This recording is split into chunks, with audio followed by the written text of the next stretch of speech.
আজকে আমাদের গন্তব্য হচ্ছে আগ্রার তাজমহল। সপ্তম আশ্চর্যের মধ্যে অন্যতম বিখ্যাত হচ্ছে এই আগ্রার তাজমহল। সকালবেলায় ট্রেন ধরে সকালের সুন্দর সূর্যোদয় দেখতে দেখতে পৌঁছে গিয়েছিলাম আগ্রা ক্যান্টনমেন্ট স্টেশনে। আগ্রা ক্যান্টনমেন্ট স্টেশনের বাইরেই আছে বিরাট বড় পার্কিং। এখান থেকেই আপনাদের যে কোনো একটা গাড়ি, অটো বা টোটো ভাড়া করে নিতে হবে। এই গাড়িগুলো আপনাদের রিজার্ভ করে নিতে হবে। রিজার্ভ নেবে মোটামুটি 700 থেকে 800 টাকা করে। তবে যদি শুধুমাত্র তাজমহল দেখতে চান তাহলে সেক্ষেত্রে মাত্র 150 টাকায় গাড়ি আপনারা পেয়ে যাবেন। সেই গাড়ি করে আপনারা সরাসরি তাজমহল চলে যেতে পারবেন। এই জায়গায় প্রথমে টিকিট কেটে নিতে হবে। ভারতীয়দের জন্য দু ধরনের টিকিট আছে, একটা 250 টাকার টিকিট আছে আর একটা 50 টাকার টিকিট আছে। তাহলে টিকিট কেটে নিয়েছি, এবার তাজমহলে প্রবেশ করব।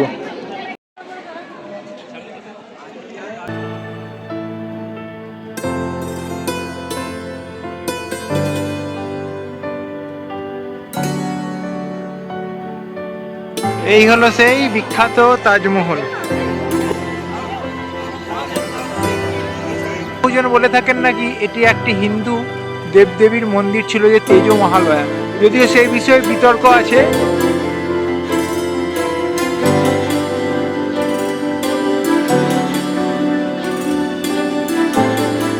যেহেতু গতকাল শুক্রবার তাজমহল বন্ধ ছিল, তাই জন্য আজকে শনিবার তাজমহলের এখানে প্রচুর ভিড়। বিদেশি এখানে এসছেন বাইরে থেকে এই তাজমহলকে দেখার জন্য। আগ্রার তাজমহল শুধু ভারতের নয়, বরং সারা বিশ্বের অন্যতম এক বিস্ময়। মোগল সম্রাট শাহজাহান তার প্রিয়তমা স্ত্রী মমতাজ মহলের স্মৃতির উদ্দেশ্যে এই সমাধিটি নির্মাণ করেন। 1631 সালে মমতাজ মহলের মৃত্যুর পর এর নির্মাণ কাজ শুরু হয় এবং সম্পূর্ণ হতে প্রায় 22 বছর সময় লাগে। তাজমহল মূলত একটা সংমিশ্রণ, যেখানে সম্পূর্ণ সাদা মার্বেল পাথর বা মাগরানা মার্বেল পাথর দিয়ে তৈরি। এর মাঝখানে একটি বিশাল আকৃতির গম্বুজ রয়েছে, যার উচ্চতা প্রায় 35 মিটার। মূল কাঠামোর 4 কোণায় 4টি বিশাল মিনার রয়েছে, যা মূল ইমারতের ভারসাম্য রক্ষা করে। তাজমহলের প্রতিটি অংশ অত্যন্ত নিখুঁতভাবে জ্যামিতিক ও প্রতিসমভাবে তৈরি করা হয়েছে। তাজমহলের সামনে একটি বিশাল বর্গাকৃতির বাগান রয়েছে, যা চারবাগ নামে পরিচিত।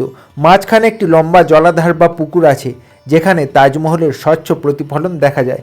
1983 সালে ইউনেস্কো তাজমহলকে বিশ্ব ঐতিহ্যবাহী স্থান হিসেবে ঘোষণা করে। এটি বিশ্বের আধুনিক সপ্তম আশ্চর্যের মধ্যে অন্যতম। প্রত্যেক শুক্রবার তাজমহল বন্ধ থাকে।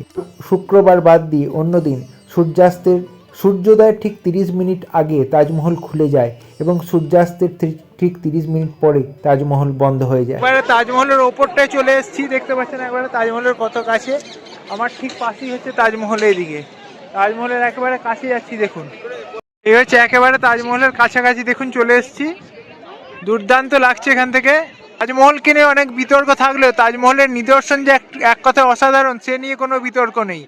সাদা পাথরের এই সাদা মার্বেল দিয়ে তৈরি তাজমহল এক কথায় অসাধারণ। আর এখানে প্রত্যেক দিন বহু পর্যটক এই তাজমহলকে দেখতে আসেন। এখান দিয়ে যমুনা নদী বয়ে চলেছে, আর একেবারেই যমুনা নদীর পাড়ে হচ্ছে এই তাজমহল, যাকে বলা হয় প্রেমের স্মৃতিসৌধ। সুন্দর সাদা মার্বেল দিয়ে তৈরি এই তাজমহল এক কথায় অসাধারণ বললেও কম বলা হয়। অসাধারণ লাগছে, আর পুরো চত্বরটা এখানে দুর্দান্ত। এই হচ্ছে যমুনা নদী, আর এই হচ্ছে তাজমহল।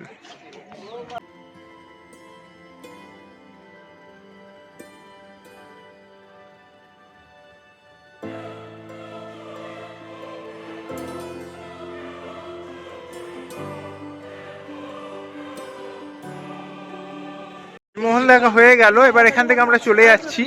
আপাতত আমরা চলে যাব আগ্রা ক্যান্টনমেন্ট স্টেশনে। ততক্ষণ সকলে ভালো থাকুন, সুস্থ থাকুন।